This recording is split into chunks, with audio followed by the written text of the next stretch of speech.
बिस्मिल्लाहिर्रहमानिर्रहीम। अस्सलाम वालेकुम स्टूडेंट्स। आज हम लोगों ने सतह के लिहाज से पाकिस्तान की डिवीज़न को डिस्कस करना है, यानी कि आज हम लोग माउंटेन रेंजेस ऑफ पाकिस्तान को डिस्कस करेंगे।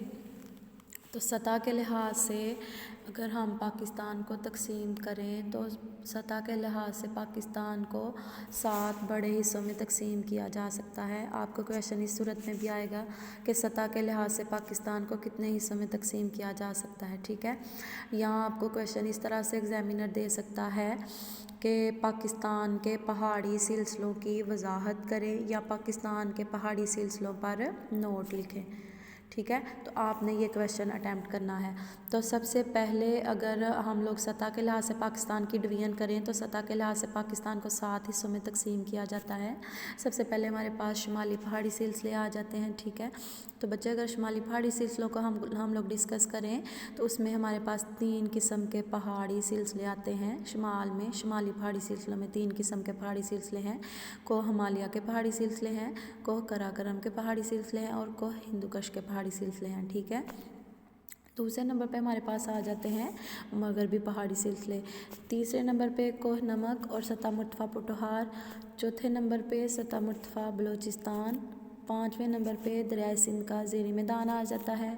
छठे नंबर पे दरियाए सिंध का बलाई मैदान आता है और 7वें नंबर पे हमारे पास साहली इलाके आते हैं। ठीक है, तो ये पाकिस्तान की डिवीज़न है। ठीक है, बेसिकली हमने पाकिस्तान को डिवाइड कर दिया 7 हिस्सों में। किसकी बेस पे? पहाड़ों की बेस पे, पहाड़ी सिलसिलों की बेस पे। ठीक है, कौन कौन से पहाड़ी सिलसिले हैं जो पाकिस्तान में वाक़या हैं। ठीक है, तो सबसे पहले हम लोग शुमाली पहाड़ी सिलसिलों को डिस्कस कर लेते हैं। तो शुमाली पहाड़ी सिलसिले में हमारे पास कोह हिमालय के पहाड़ी सिलसिले आ जाते हैं। तो बच्चे ये जो कोह हिमालय के पहाड़ी सिलसिले हैं ये बरसगीर के इन्होंने कोह हिमालय के पहाड़ी सिलसिलों ने बरसगीर के ज़्यादातर हिस्से को, पाकिस्तान बरसगीर में वाक़या है ना, तो इन्होंने बरसगीर के ज़्यादातर हिस्से को शुमाल की तरफ से एक कमान की सूरत में, यानी कि एक तीर की सूरत में घेर रखा है। ठीक है, इसलिए हम इनको शुमाली पहाड़ी सिलसिले कहते हैं। ये पहाड़ गिलगिल तक फैले हुए हैं। इनकी सबसे जो बुलंद तरीन चोटी है वो क्या है? नांगा पर्वत। ठीक है, शुमाली पहाड़ी सिलसिलों में अगर हम लोग को हिमालय की बात करें तो उसमें सबसे बुलंद तरीन चोटी नांगा पर्वत है। नांगा पर्वत की औसत बुलंदी जो है वो 8126 मीटर है, यानी कि नांगा पर्वत की औसत बुलंदी 8126 मीटर है। ये जो पहाड़ी सिलसिले हैं यानी कि कोह हिमालय के पहाड़ क्या करते हैं? हमारे मुल्क को वस्त एशिया की सर्द हवाओं से बचाते हैं। ठीक है, मैदानी इलाकों को जो है वो वस्त एशिया की सर्द हवाओं से महफूज रखते हैं और खलीज बंगाल से आने वाली मानसून हवाओं को भी रोकते हैं। ये बारिश का सबब बनते हैं। ठीक है, इन पहाड़ी सिलसिलों की वजह से बारिश जो है वो बरसती है और मौसम बहार और मौसम गर्मा में जब इनसे बर्फ़ पिघलती है, सर्दियों के मौसम में तो बर्फ़ जम जाती है ना, तो जब गर्मियों के मौसम में बर्फ़ पिघलती है तो ये हमारे दरियाओं को सैराब करती हैं, हमारे दरियाओं को पानी में असर होता है।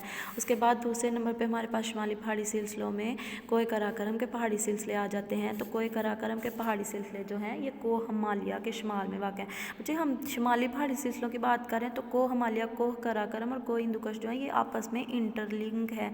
ये पहाड़ी सिलसिले आपस में जुड़े हुए हैं। तो कोह हिमालय के बाद हम कोह कराकोरम की बात कर रहे हैं तो कोह कराकोरम जो है वो कोह हिमालय के शुमाल में वाक़ है, शुमाल मगरिब में वाक़ है। ठीक है, तो ये इलाके जो हैं इनमें जो बुलंद तरीन चोटी है उसकी बुलंद तरीन चोटी जो है वो K2 है। ठीक है, K2 की जो है बुलंदी जो है वो तकरीबन 8611 मीटर है। ठीक है, तो ये कोह कराकोरम की जो औसत बुलंदी है, अगर कोह कराकोरम की बुलंदी की बात करें तो कोह कराकोरम की बुलंदी कितने मीटर है? 7000 मीटर है। ठीक है, तो यहाँ पे जो है दरियाए हुंज़ा भी वाक़या है और दरियाए हुंज़ा के साथ साथ जो है शाह कराकोरम की तामीर की गई है। तो आपको पता है कि शाह कराकोरम जो है वो हमें पाकिस्तान को चीन के साथ मिलाती है, जिसकी वजह से पाकिस्तान और चीन के दरमियान तजारत को और सियाहत को बड़ा ज़्यादा फ़रोग़ मिला है। तीसरे नंबर पे हमारे पास आ जाता है कोह हिंदुकुश। कोह कराकोरम के सिलसिले जहाँ पे ख़त्म होते हैं तो वहाँ पे कोह हिंदुकुश के सिलसिले स्टार्ट हो जाते हैं। तो कोह कराकोरम के शुमाल मगरिब में जो है वो कोह हिंदुकुश के सिलसिले वाक़ हैं। ये सिलसिले ज़्यादातर अफ़गानिस्तान में वाक़ हैं। ठीक है, अफ़गानिस्तान वाली साइड पर ये सिलसिले वाक़ हैं और इन सिलसिलों की सबसे बुलंद तरीन चोटी कश्मीर है, इन्हीं सिलसिलों में चित्राल और दीर की वादियाँ शामिल हैं। दूसरे नंबर पे हमारे पास आ जाते हैं मगरबी पहाड़ी सिलसिले। तो दरिया सिंध के मगरब में एक पहाड़ी सिलसिला है जिसे हम लोग को हिंदूकश पहाड़ी सिलसिला, ये जो सिलसिला है ये हिंदूकश के पहाड़ी सिलसिलों से निकलता है, ठीक है। और यहाँ पे जो पहाड़ियाँ हैं वो वज़ीरस्तान की पहाड़ियाँ, कोई सलमान और कोई केरथर की पहाड़ियाँ वाक़या हैं। अगर इसके दरों की बात करें तो मगरबी पहाड़ी सिलसिलों में दराए खैबर, दराए करम, दराए टोमल, दराए गोमल और दराए बुलान वाक़या हैं।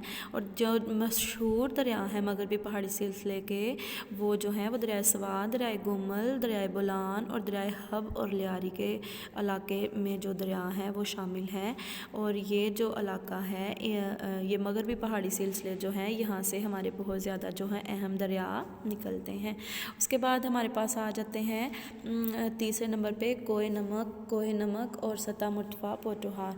तो ये इलाके जो हैं ये कोह नमक के सिलसिले ये दरियाए जेहलम के किनारे पर, दरिया जेहलम के किनारे पे एक इलाका है टला जोगियाँ और बकड़ाला ये पहाड़ी सिलसिले हैं, ठीक है। वहाँ से शुरू होकर कुछ फासले तक दरिया के साथ चलते हैं और फिर मगरिब की जानिब ज़िला बन्नू से गुजरकर गोए सलमान से मुंसलिक हो जाते हैं, ठीक है। तो कोई इनमें जो है वो कोह नमक जो है वो शामिल है, वो यहाँ पे वाक़या है। और कोह नमक की औसत बुलंदी कितनी है, तकरीबन 700 मीटर, ठीक है। तो ये जो सिलसिला है पहाड़ी सिलसिला ये बंजर है, ठीक है। ये इलाके जो हैं ये मादनी दौलत से तो माला माल हैं, लेकिन वैसे जो ज़राअत के लिए ये इलाके यूज़ नहीं हो सकते, ये इनकी ज़मीन जो है वो बंजर है, ठीक है।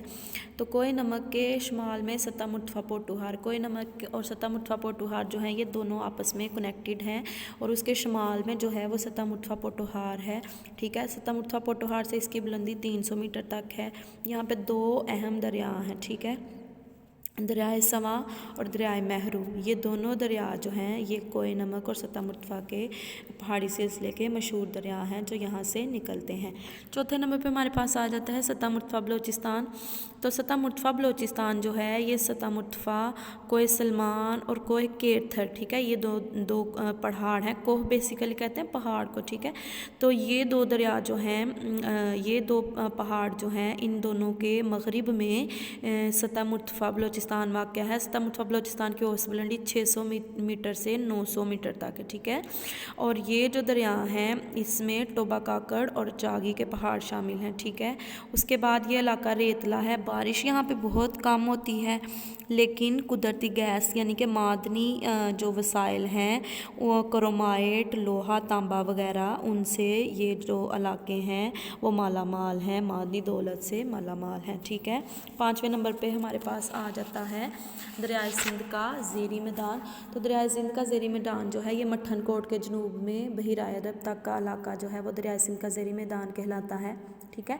यानी कि मठनकोट जो हमारा इलाका है वो उसके जनूब में अगर बहिराए अरब तक जो अगर की बात करें तो वहाँ पे ये दरियाए सिंध का ज़ेरी मैदान वाक़या है। और इसमें सूबा सिंध का बेशतर इलाका शामिल है, यानी कि सूबा सिंध के इलाके में शामिल है। और ये मैदान काफ़ी ज़रख़ेज़ हैं, ठीक है, इनकी मिट्टी बहुत ज़रख़ेज़ है, लेकिन कुछ जो हिस्सा है उसका वो अब भी सहरा पे मुश्तमिल है। इसे थर का रेगिस्तान कहते हैं, ठीक है। जो हिस्सा उसका खुश्क है उसे हम क्या कहते हैं, थर का रेगिस्तान, ठीक है। और ये कहाँ पे वाक़या है, सिंध के बेशतर इलाके में, ठीक है। उसके बाद हमारे पास आ जाता है छठा पॉइंट आ जाता है दरियाए सिंध का बलाई मैदान। तो दरियाए सिंध का बलाई मैदान जो है ये बहिराए अरब तक फैला हुआ है, ठीक है।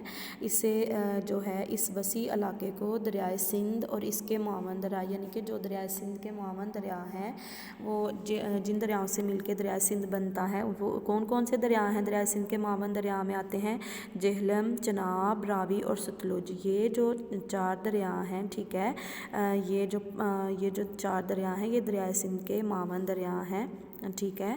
तो इन इलाकों की वजह से जो है इन दरियाओं से दरियाए सिंध का बलाई मैदान बनता है। इसीलिए इसे हम दरियाए सिंध का ये जो दरियाए सिंध का बलाई मैदान है इसे हम लोग दरियाए सिंध का मैदानी इलाका भी कहते हैं। और दरियाए सिंध का बलाई मैदान जो है ये दरियाओं की लाई हुई मिट्टी से बनता है। ये मिट्टी बहुत ज़रख़ेज़ होती है, ठीक है। जो डिफरेंट किस्म की दरियाओं की मुख्तलिफ़ इक़साम के जो दरिया होते हैं उनकी मिट्टी मिल जाती है, तो ये बहुत ज़रख़ेज़ मिट्टी होती है। बारिश यहाँ पे कम होती है, लेकिन ये दरियाओं की लाई हुई मिट्टी से बनते हैं, ठीक है। नहर से पानी हासिल किया जाता है यहाँ पे, और जो है इस इलाके को जनाब राज से निकाले जाने वाली नहरों से सराब किया जाता है, ठीक है।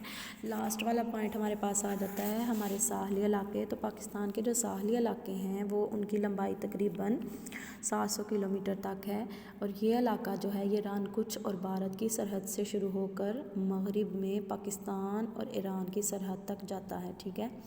इसकी लेंथ बता दी गई है कि ईरान कुछ और भारत की सरहद से शुरू होकर मगरिब में पाकिस्तान और ईरान की सरहद तक जाता है, ठीक है।